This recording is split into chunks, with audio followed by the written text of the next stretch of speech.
Good evening, healthy runners. It is Monday night, which means it's Monday Night Spark Live, and we are talking about, in tonight's episode, the fastest half marathon in 4-year strategy. So it has been 8 days now since my fall half marathon, which was the virtual Hartford half marathon that I ran with our team of healthy runners. We met up on the Rails to Trails trail right here in my hometown of Cheshire, Connecticut, and we just did our half marathon a little over a week ago. So in tonight's live, I'm going to be sharing with you the 10 major takeaways from improving my speed and staying healthy through COVID. So these 10 actionable strategies you can implement as a runner to continue moving forward in your running fitness so you can feel good about yourself again, even though winter is coming and we still have a pandemic. So for those of you who are jumping on here on the live and you're wondering what I'm wearing, we are starting the celebrations 4 hours early, spending my last couple of hours together as a 40-year-old. So tomorrow is my birthday, so I figured it was close enough to our Monday Night Spark Live, so why not celebrate with my Healthy Runner crew? So those of you who are jumping here on the live, just type in live into the comment box and let me know you made it. My apologies for jumping on here a little late. I've had multiple technical difficulties. I've been trying to get on here and I really couldn't, so I'm hoping the connection is going to stay for this live today and we'll be able to get everything out of it. But let me know who is here and I can give you a shout out. And if you caught the replay of this video, first off, thank you so much for catching the replay. I hope these strategies and tips can help you as a runner improve in whatever running goal that you have, so you are able to hit your running goals. So I do see that Rachel's here on the live. What's going on, Rachel? How are you? Let me know if you can hear me okay. I got some different mics. Lou is here. Hey, what's up, Lou? Thank you very much, buddy. I appreciate it. Liz, how are you? Thank you for jumping on here. Awesome. I'm glad you guys are here. And Kat is here. So thanks for jumping on here. I'm glad you guys are here. We got a little different setup. So we're going to see how this goes, and hopefully you can hear me okay, and hopefully we can get through everything that I had planned on for tonight. So I'm celebrating. Thank you so much, Liz. Thanks for the happy birthday wishes. Woohoo! Got my little tie on here. So all good on your end. Awesome. Thank you for letting me know, Rachel. I greatly appreciate it. So as we go on today, guys, if you're here on the live, drop your questions, comments for clarification, or really any of your running questions in the comment box below. And those of you watching the replay, same thing. I will go through all of your comments. I do get notified. I will respond to your question, even if you're watching this the next day, the next week, or 6 months from now. Because you may be new to our group and you didn't realize that you can go in the topics tab and hit that topics tab. You will find literally every single week's Monday Night Spark Live in-depth training right in our Monday Night Spark tab. So you can always go back and watch previous ones. If you've saw any of the recent ones, you're like, oh, this seems pretty interesting. Maybe this will help me. Let me see other topics that have been done in the past. You will see all those topics. Hit the topics tab, Monday Night Spark. You can get them all. And Cameron, what's going on? Thank you for jumping on here. I appreciate it. Cheryl's here on the live. Thank you, guys. So I'm going to start with my little dynamic warm-up. So for those of you who don't know who I am and you're new to the Healthy Runner community, we just had 10 new runners, 10 new winners hop in the community today, actually. So if you guys are new and you're not sure who in the heck is this quack with a tie on celebrating his birthday, I am Dr. Duane Scotti. I'm a physical therapist, I'm a running coach, and I'm also the owner and creator of Spark Physical Therapy, where we help active adults be able to run without aches and pains so you can feel good about yourself again. So this live is a little different, honestly, than most of the trainings that we have and most of the interviews. We're going back to interview style for next week. So I'll tell you about that guest. If you stick around long enough, I will kind of give you a little teaser on what we have for next week. It's going to be a pretty awesome interview. I'm super pumped, super excited about it. And Ashley, thank you so much for joining the live. Welcome. So thank you for joining this live. All right. So essentially, what I want to do is really open with my why. So why am I doing this? The reason why I'm doing this is because in previous topics, it's either been common questions that you guys have asked when you joined our Healthy Runner community, and there's been nutrition questions, there's been how do I prepare for a race questions, how do I get stronger, how do I get rid of my hamstring pain, those types of questions, and we've created content for you. And I've done in-depth trainings, whether it was myself personally or I brought on an expert to do that. The other thing that we also do is bring on interesting running stories and or certain service-based projects, certain things that we can help out our fellow runners within our community. So kind of certain either services, products, or really any type of cause that's out there that can be beneficial for other runners to know about to support those in our community. So that is, I feel like we have the podcast as a platform, so I'm happy to bring on anyone to talk about some of their causes, and that's what we're going to be talking about for next week, actually. So why do I want to talk about this, and why do I think it's important to reflect on this moment is because as I am an aging runner, as I'm turning another year older here, getting to 41, and now I'm in the 40s category when I do run races, not the 30s anymore this past year. So this was my first year running races in the 40s. As we get older, things change, right? So the physiologic changes with aging are real. So they are real. So like in PT school, I actually took a class called the Biology of Aging. And we learned about all the age-related changes that happens that's normal with the normal aging process. Unfortunately, as we age, it does get harder to stay healthy as a runner, and hence, that is the whole reason why I created the podcast and this Facebook community, was because if you're a runner in your 40s and 50s and you've had these stubborn aches and pains all along, right, is there a better way to run and be able to enjoy and continue doing what you love as you age? So as I turn another year older, I think back and say, okay, how did this year of running go? This 2020 year has been crazy and chaotic, right? We've had a pandemic, right? There's been a lot going on. We've had no in-person races until like now things are starting to kind of open up a little bit in certain areas of the country. But I was very surprised, honestly, in my performance last week that I was able to run 4 minutes faster than my previous half marathon that I did 3 months ago, and then 2 minutes faster than the Hartford half marathon I did last year at this time. So the same time, I put the same training in, like where I really build up for a fast. My goal is to get a fast half marathon in the fall. The spring half marathons, like dust off the cobwebs from the winter. I do continue running throughout the winter, but it's definitely less intense. I'm not building up too much long runs. I'm not building up too much speed work. So that first half marathon in the spring is kind of like, okay, let's set yourself, where am I going to be this year? And then the fall, when the weather gets cooler, it's like a perfect time in the Northeast. We have hot weather, and then it just drops, temperature drops, so you can usually run a fast half marathon in the fall. If you guys are in the Northeast, let me know, do you guys do the same thing? Do you always look for a fast fall race time? Whether it's a half marathon, a marathon, or a 5K, let me know in the comment box. I'm curious to see if you guys are thinking what I'm thinking, usually when I am running a race in the fall. But as I was running this race and as I kind of reflected on it in this last week, I said, how did this happen?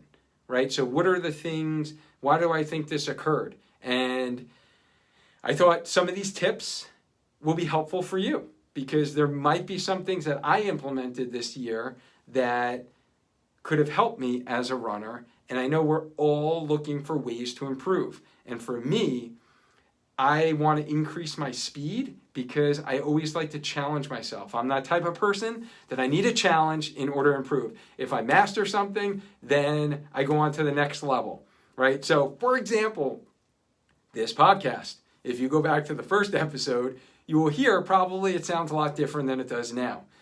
Another example, my YouTube channel. So the YouTube channel has been growing. We have like 160 videos, I believe, just for runners. And at Spark Your Training, by the way, if you haven't checked it out, please check out the 5-minute warm-up video. I think that will really help you out to prime your body before your run. So you need to check out that video. And that's the video that I'm going to use as like the gold standard. So if you see that video and you're like, wow, this is pretty good production value, I think it is. I will take a little credit for that. And my assistant, Allie, as well. She's helped out greatly. But if you look at some of the first videos that I put on YouTube, and it's like funny, I almost feel ashamed when I give these to my clients because I know exactly where every exercise is. I have the links all categorized. So I might give an exercise to one of my clients that I'm working with on a one-on-one basis. And I even say to them, I'm like, yeah, just ignore the quality of this video. This was in the beginning, and I had no clue what I was doing on YouTube. There was actually some videos that were vertical. So, you know, the sides were cut off. You guys know what I'm talking about here? Let me know if you know what I'm talking about. When you see a video on YouTube and it's like vertical, you're like, what is this amateur doing, right? So I actually have some videos on YouTube like that. So I see my growth in YouTube as, again, a growing, right? It can always improve. I'm always looking for ways to improve. And that evolution is like part of the journey. So for us as runners, the evolution of running is part of the journey. So for me, my goals are to get back some of my speed that I have from my PR times, which was basically 5 years ago. So 2015, I don't know how I did this, but I actually ran a 1:33 half marathon. So it was somewhat of a little blip. 1:35 was the next fastest time. So the time I actually ran last week is 1:44. So I have a ways to go. So I don't share my times to brag by any means. Just so you guys know, it's to really put things in perspective. I am definitely not the fastest runner, and I know I'm not the slowest runner, but my goals is, for me personally, my running goals are to improve my speed so I can see if I can get back to when I was 35 years old. Right? So when I'm 41, 42, 43, 44, I'm curious to see, can I get back my speed to when I was 35 years old? So if you guys can relate to that, just say relate into the comment box. I want to know, am I the only one as I age? I want to do that. The other important thing to keep in mind is I'm looking to do this in a healthy way. So I'm not looking to do this to break my body and to just like take my body to the nth degree limits and just basically beat a time to beat a time. Like I want to do this the right way, in a healthy way, so I don't feel like that. So I'm on my phone right now, so this might be hard to see comments, guys, so I apologize if I don't see your comment, but let me just get Rachel's comment real quick before it goes away. She feels that way about yoga classes. The first handful are not great. Isn't that true, Rachel? And I'm sure you've seen your evolution. Like I know you have some great content for runners where you produce some great kind of condensed yoga classes that people can implement into their practice. And I'm sure you become more efficient, right? And the quality, and even, you know, simple things as audio or video or angles, right? So even for my videos here on Facebook, you'll see if you go back to the beginning Monday Night Spark, like they were super dark. So now I got a little bit of lighting. However, the lighting right now, my phone doesn't look great. I see like shadows right now. So I will be looking to improve these angles next week, right? So Kat says that she solved that problem by starting running when she was over 40. So exactly, Kat, but you're still looking to improve, right? You just ran your first marathon without pain, right? So that was the first time you did that, and that is your goal. So all of us have different running goals. For me, I guess I'm putting this in context as I share these 10 tips. This is why I'm sharing them. It's not for bragging purposes that I ran a fast half marathon in 4 years, but this is how I want to improve myself as a runner. And I think that's probably why we're all here, right? That's why we're listening. Hopefully, right? I know it's not for the entertainment value. I know it's not for the tie, right? So you're listening because you want to improve your quality of life as a runner, and then you're correlating, if I improve my running, then my life improves, right? Your mood improves, maybe you feel better about yourself, maybe your relationships get better, right? With your significant other, maybe you're able to be more productive in studying or in your work life. So, right, we know all the benefits of running, and that's why we're doing this. So I felt like I just wanted to kind of put that into context for tonight's live. All right, so I'm going to be breaking down the fastest half marathon in 4-year strategy. So these are not in any particular order, by the way. I'm just going to kind of jot out some points that honestly I just rattled off the top of my head last week and was like, oh, this has happened. Missed most of the live. I'll catch it on the podcast. All right, Chris, thank you for tuning in, and we'll see you on the podcast. So catch it on the podcast, and good luck on your 25-miler tomorrow, Chris. Wow, that is amazing. So are you training for a 50K? What are you training for, Chris? Let us know in the comment box before you go, all right? So the first thing that I noticed, guys, is strength training. How important strength training in order to run is. So during COVID, all gyms shut down, right? So I made that decision right away. As soon as our gym shut down, I literally was like, you know what? I got to find equipment in my house to be able to work out of my house, because I went on Amazon. I could not buy a kettlebell. I could not buy a dumbbell. I couldn't buy anything. So I looked around my house, scoured my basement, found a bucket, found bricks, found my mall axe, which was like 8 pounds, I believe, found a sledgehammer, and I started being creative. I had a couple of bands and designing workouts for runners to do in their homes. And we call that the Spark Fitness Program. And we did that for 3 months live on a private Facebook group within Zoom and recorded that. And I really feel like those 3 months were such great foundational building blocks for my running that happened the 6 months after that. Because those workouts I really designed to focus on the areas that I was probably neglecting in the gym when my gym was open. So the prime areas I'm talking is core, working the muscles that I usually forget about, the stabilizers. And I know, what I designed for my runners and what I give them, but knowing and doing are two different things, right? So sometimes, even though I know it, it's not exactly what I wind up doing.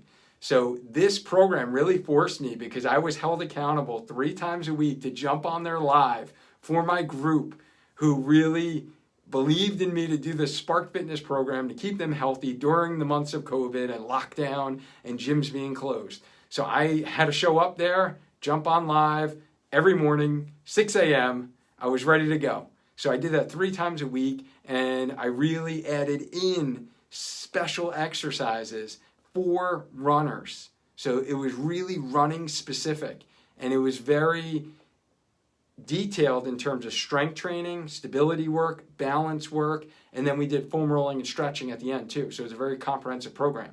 So by the way, keep your eyes peeled. Within the next month or two, I'm really been working hard, guys, to put this together for you, the runner, to be able to learn what you need to implement as a runner in terms of strength training. So whether or not you do it in your home or in your gym. So like this morning, I did my Monday workout in my gym, but I was doing the exercises, and some of them were new ones that I started doing during Spark Fitness, because I was doing research, guys. You don't understand. I was like finding the best exercises for runners, and I really added them into this program. So Chris, congrats to you, 50K and beyond. That is pretty amazing, And Kat says the sledgehammer was epic. Latoya, thank you so much for jumping on here. We're celebrating, early birthday celebrations, couple hours.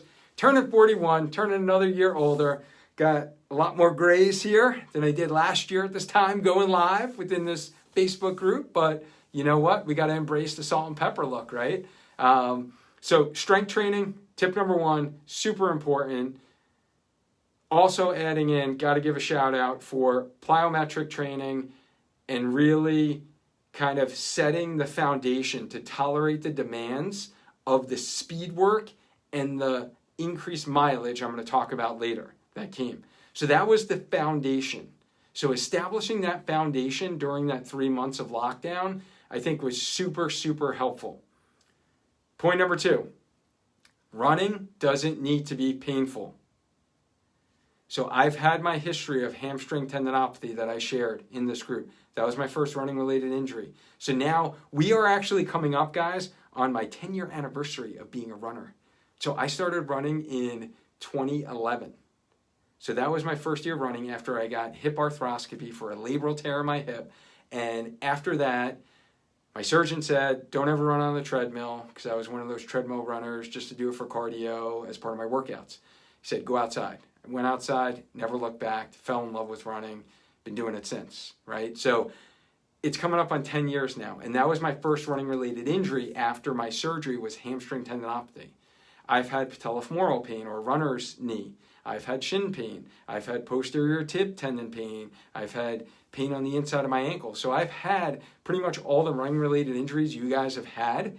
And now that I've found the way to train in order to run and to do the specific prehab exercises that helps keep those things at bay, like I did today in the gym, my eccentric hamstring Nordic curl exercise, which is, I think, the best exercise for runners to help prevent hamstring pain and problems in the future. I do those once a week, right? So dedicated once a week eccentric training to my hamstring muscles to build up the strength and resiliency to prevent pain.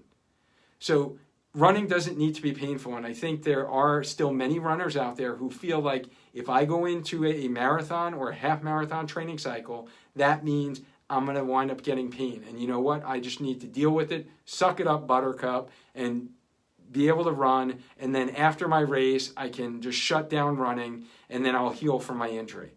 There is a better way. So you don't need to be injured.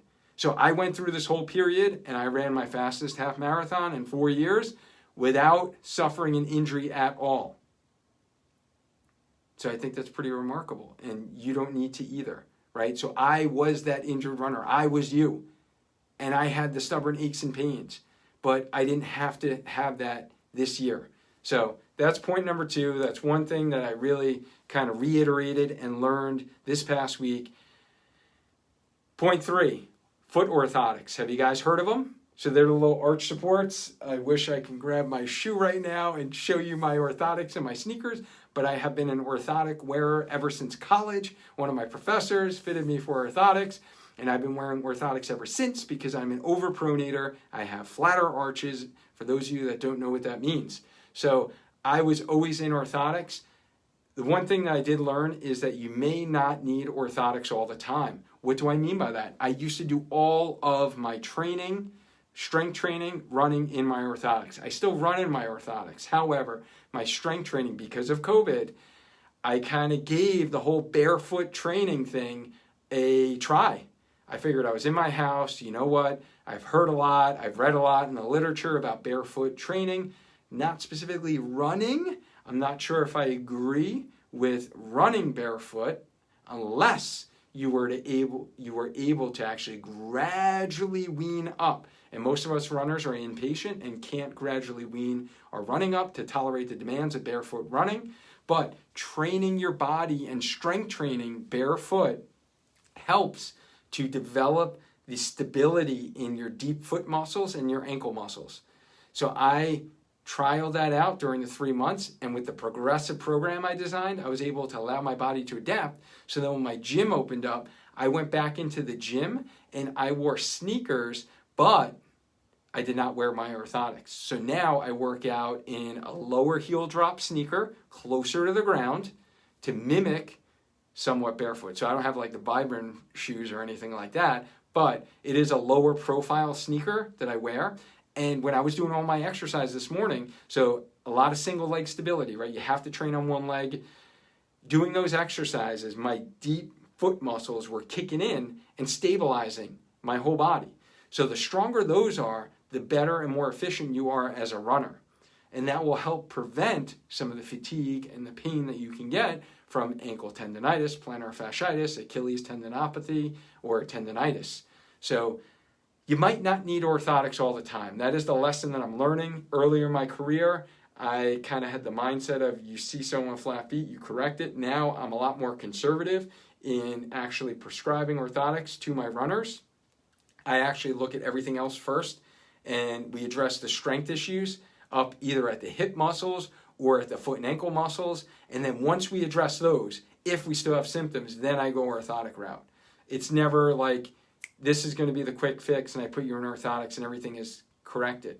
So there is a balance. So for those of you who are long-time orthotic wearers like myself, I would, number one, recommend spend time out of your orthotics, whether it's standing, walking in your house, doing exercises so you kick in those stabilizer muscles, and then also you need to work the mobility in your foot and ankle because your foot and ankle can get stiff from being in that corrected position all the time.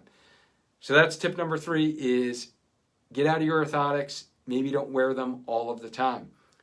Tip 4, or the 4th thing that I learned during this fastest half marathon that I have had in the last 4 years is Garmin. So this was the first time I actually invested in a Garmin, right? So this is my first Garmin watch. So I was an Apple Watch wearer. I love Apple Watches for pretty much during my everyday work day. It syncs great with my Mac, with my phone, get my text, all that stuff. It's overall a better watch. However, for running, especially the hard workouts that we're going to talk about in races, it was just unreliable. So for those of you who have the one with the navigation, you guys are a little fancier than me. So I got the iWatch probably like when they first came out before they actually had the GPS on it. So it was always unreliable though. Even if I had my phone on me, my times weren't reliable, my splits weren't reliable for my speed work. So I wasn't getting data that was really true and accurate. So I would recommend if you did want to take your running to the next level by investing in something like a Garmin that will give you a little bit more specific data from your workouts so you can track your performance and track it over time. So I do think that was helpful for this last year. Number 5 is follow a plan. So whether or not you have a running coach or not, I am a big fan of having a running coach.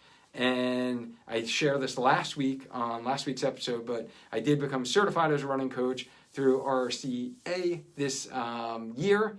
And I learned a lot of principles that go into the science of designing running.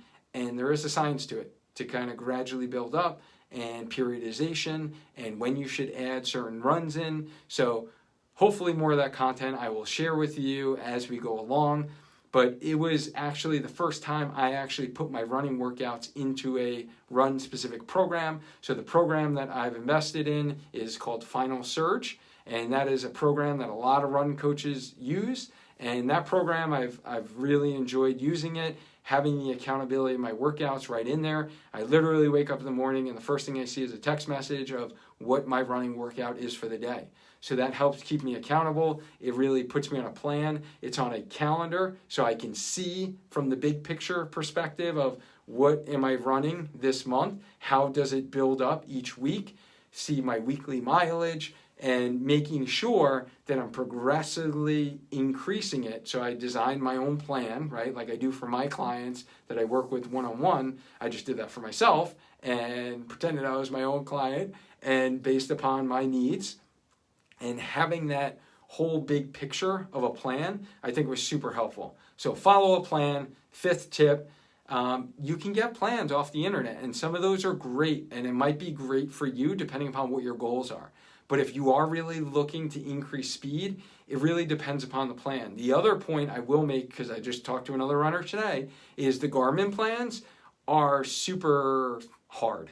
So depending upon your level of fitness, some of those plans may not be right for you. So if you are, like most of us, kind of the average Joe runner, and or a novice, a beginner, it might be something that is too challenging for your level of fitness.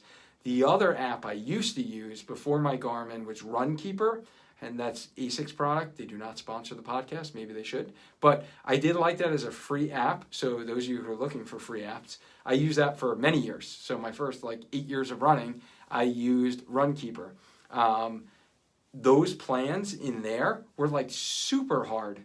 I would totally not agree with for pretty much 90% of you listening to this. So you have to really kind of take it with a grain of salt where the plan is coming from. But following a plan can be super helpful. All right. Tip number 6, or the 6th thing I learned, is speed work matters. And it matters how you do it. So based upon your level of fitness, and then it matters what type of speed work. So again, myself as a novice runner, I looked at speed work and I would do repeat 100s, like literally run down the straightaway of a track. And I would repeat that because I didn't really know what I was doing. I was like, you know what? I see these people run on TV track. They do the 100-meter dash. Let me do the 100-meter dash. It will probably really help me get faster as a runner. That is not necessarily the case, right? So if you are running the longer events, so definitely half marathon, marathon, there's no point in you ever doing repeat 100s, and there's no point in you ever doing repeat 400s, unless you are at that elite status and you're doing longer intervals and shorter interval workouts in your work week. So if you're going to qualify for Boston and you want to be a Boston qualifier, then yes, you will do those shorter intervals. But if you are kind of the recreational runner, like most of us, and most likely the greatest benefit to improving your stamina in those longer events, like a half marathon that I just ran, is to do long interval sessions. So basically doing repeat 1200, so 3 laps around the track, or repeat miles. That is going to help improve your stamina more so than doing repeat 400s or repeat 800s. So that was something that I implemented this year for the first time. I used to actually do repeat 400s and 800s for my half marathon training. So this year was the first time I did 1200s, and then I built up to repeat miles. So my last 3 weeks of my training was repeat miles. So those workouts are pretty darn grueling because it got up to like a total of 8 miles that I was out there doing track workouts because I repeated it like 6 times. So that was definitely hard workouts. So think about speed work matters if you're looking to improve speed in your half marathons. If this is your first half marathon, first marathon, do not worry about speed work whatsoever. Focus on building your mileage, so your total weekly volume of running, and focus on building your long runs. All right, is any of this making sense for my folks who are here on the live? You guys let me know. I don't know if it's because I'm on my phone and I just can't see comments, or you guys are just a little quiet today. If there's anything that I've talked about so far that you would like some more clarification, or you have a question, drop it in the comment box. I will clarify for you, or let me know if you found some of the tips that I've said helpful yourself, because I think it will help other runners within our community see that, hey, it's not just this weird guy talking with his happy birthday tie on, and that other people found it helpful as well. All right, we are up to tip number 7, community support. So this past year, I have really seen the benefit of community support. So traditionally, my roots as a runner was I was solo man. I was like the individual guy.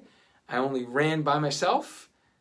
And every time I went to a race, I was just by myself. I didn't even look at other people. I didn't even wave to other people. I didn't talk to other people. I was like in the zone, right? And I was just like solo guy. So the last couple of years, I have definitely begun to interact more with our running community and see people that I would always see at my local road races, and I would talk to them, say hi to them. And then we started this Healthy Runner community about 1.5 years ago, and many of you I met up with at local road races, and we started doing dynamic warm-ups together, and those are the things that really helped. And then this past year with COVID happening, doing the Spark Fitness program in our homes for 3 months, like we got to know each other, right, LaToya? Right, Kat? Like Lou, like we got to know each other very well, right? We were seeing each other in Zoom at 6 a.m., working out with sledgehammers and mall axes and bucket of bricks, and we got to know each other very well. And then over the summer, we did the Spark Your Soul race series. We did a 5K, 10K, half marathon virtually, and we really got to know each other well, those that were running those races together. We created that community. And then we did our Team Healthy Runner, our first Team Healthy Runner training group, right, with Coach LaToya and I. And we really had a great group of people in that community. So creating that community can be helpful. So first off, if you're listening to this, you are a part of the Healthy Runner community. Whether you're listening to this on Facebook or you're listening to this on the podcast, you are part of the community. So you always have here for you. So if you ever need support, you ever need like little motivation, like let us know, drop a post in Facebook, we will keep you motivated. Or open up, go to that topics tab I was telling you about in the Healthy Runner Facebook group. There's actually a motivation tab. So any posts that have been motivational by anyone who has posted within our group, I've actually tagged those posts as being like, you know what, this can inspire some people to kind of get out the door and go running today. So those are motivation posts. But also in your local communities, find running groups, find running clubs. Like we have great ones here in Connecticut. I know a lot of runners that I've helped are part of these running clubs and running groups, and they are super, super motivational to kind of keep you moving forward. And for me, creating this kind of healthy runner community and our team Healthy Runner, like having that sense of community and that local support and us doing long runs on Saturdays really kept me accountable and also motivated me to not miss a run. And that's what that sense of community can do for you.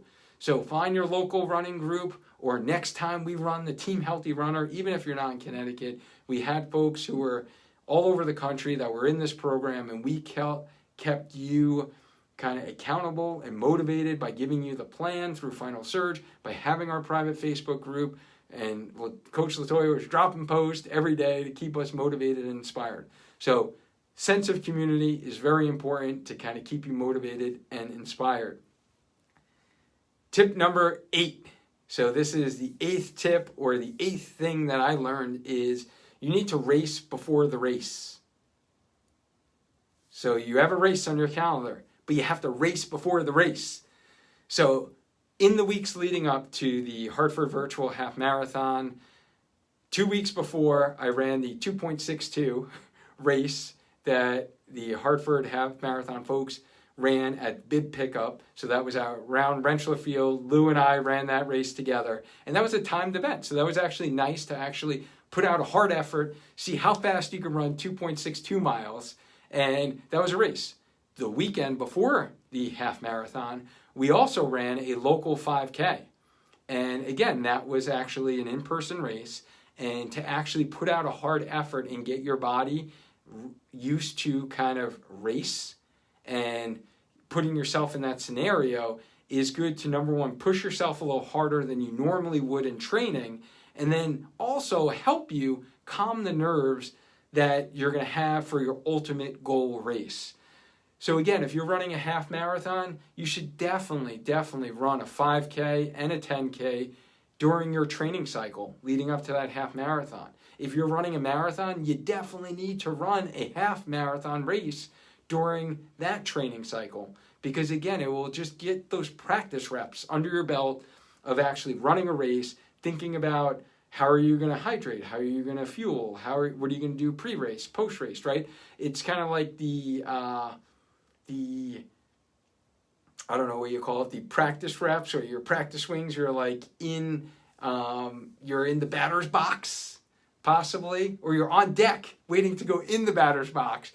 Forgetting my baseball references here now that my Yankees are out of it. So you're on deck, waiting to go in the batter's box. You're getting your practice reps, or, this is like the dress rehearsal. So I come from a little dance background. This is like the dress rehearsal before the big show, before the big recital. So that's your dress rehearsal. So those other races are the dress rehearsal before the big event. So make sure you get those practice reps in and actually race before the race. All right, 9th tip. 9th point is going to be to fuel and hydrate properly. So I've been refining this over the years. I've been sharing these tips within our Facebook community and on the Healthy Runner podcast. We had multiple episodes on proper nutrition and hydration. So 3 that I can think off the top of my head. We had Julia Worth on, registered dietitian. We had Matt Bach on from UCAN, and we also had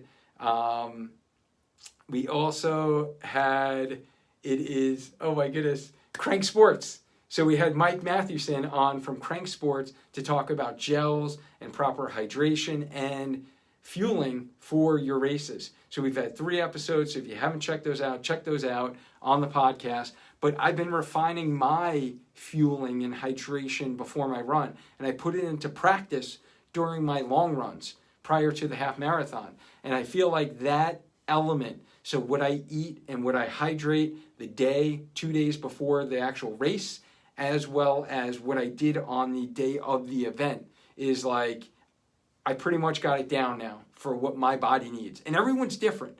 So you're all different. Like what works for me is not going to work for you.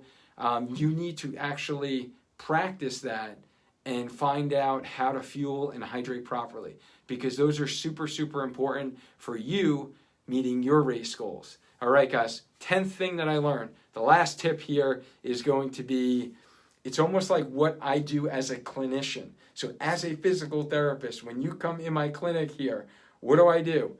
No matter if it's your first visit or your second visit, your 6th visit, I'm going to test you, and then I'm going to treat you. We're going to do some specific manual therapy techniques or exercises, and then what I'm going to do is I'm going to reassess you. So I'm going to test, I'm going to retest, and then I'm going to test again. And that is what you need to do with your running. So you need to actually put it into practice. You need to have a strategy, and then you wind up racing, and then you reflect on it, like I have done here with these 10 tips, and then you change it, you modify it, right? So you kind of perfect it, like I mentioned about my fueling and my hydration over the last couple of years, and I feel like I really got that down to a science now. That's what you need to do. And your first half marathon will not be your fastest that you ever run. And your first marathon won't be your fastest either, right? So we get better. And that's the whole purpose of this, is some of these tips I want to share with you and what I learned and how I improved this past year, even during a global pandemic. So you got to test, reassess, and test again. You will get better with practice and preparing and executing at a race, and it will take time to perfect. So you won't get it right from the get-go. So patience is key. You are in this for the long run, because if you're listening to this, you're not a one-hit wonder. You're not just looking to run one half marathon. You're not just looking to run one marathon. You're not just looking to run one 5K, right? You're in this to actually have a healthier life and to be able to run so you can feel good about yourself again. All right. Before we sign off, guys, Andrea, what's going on? Thanks for jumping on here. Dawn, what's up? Thank you for jumping on here on the live. Good to see you. We got this all working out finally. So I'm happy it is working out. And what I want to share with you guys before I sign off for today is next week we have an epic interview alert. So Shan runs across America. So I don't know if you've heard about this yet, but Shan Riggs, local Connecticut guy, he decided to actually do what most of us may have thought about doing. Most of us think about driving across the country, seeing different sites of the country. Shan decided to run across the whole country. So he started his epic journey in September, and he's gone from San Francisco. He's more than halfway back home to Connecticut. He's going to be in Chicago very soon. And I had the pleasure of talking with him. He's agreed to come on the podcast next week within our Healthy Runner Facebook community, Monday night, 8 p.m. And we're going to ask him about his journey.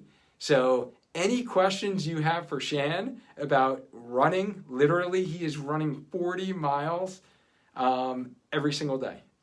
So I have a lot of questions for him. I'm sure you guys will as well. And we're going to hear about the great cause that he's actually running for and collecting money for Food Share, which helps distribute food to food pantries across our local communities. And now more than ever, during this difficult time, we need this amazing organization to help out our communities. So join the conversation next week live within the Healthy Runner Facebook group, and you can ask Shan your questions about what his experience has been like running through like America. So I've seen some of his posts on Instagram, and it is pretty neat to see some of these things. So I'm pumped to talk to him about some of those things. So before I go, I'm going to leave it up to you guys. If you have any questions regarding these 10 tips about how to run your fastest half marathon in 4 years, or the strategies that I've learned and reflected upon this past week, really,